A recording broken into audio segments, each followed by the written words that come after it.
Welcome back everyone. In this video, I'll show you how to use ChatGPT with Apple Intelligence and Siri on your iPhone running iOS 18.2. So with the release of the new iOS 18.2, you can now use ChatGPT with Apple Intelligence. So let me show you how to do this. So before you begin, you want to first go to your settings and make sure your iPhone has been updated to the latest version. So go into General, Software Update, and make sure it's been updated to 18.2.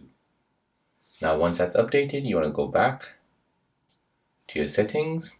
Here, you want to go ahead and scroll down until you see Apple Intelligence and Siri. Tap on this.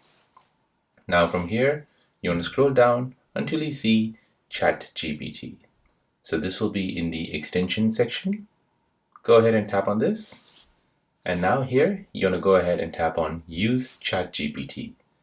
So the good thing about ChatGPT with iPhone is that you don't need to create an account for this. So go ahead and tap on Next, tap Enable, and now ChatGPT has been enabled with your Apple Intelligence. So down below here, it's asking you if you want to update your ChatGPT. So make sure that's been updated to the latest version. As it reads here, if you sign into your ChatGPT account, it'll keep a record of your request. However, it's not a requirement for you to sign into ChatGPT to use Apple Intelligence. And there you go. That is how to use ChatGPT with Apple Intelligence and Siri on your iPhone running iOS 18.2. Now, if you're new on the channel and you want to find out more about your iPhone, your Android phone, or any other social media apps, then don't forget to subscribe to this channel. Hit the like button if you find this video useful. Thank you for watching and see you in the next one.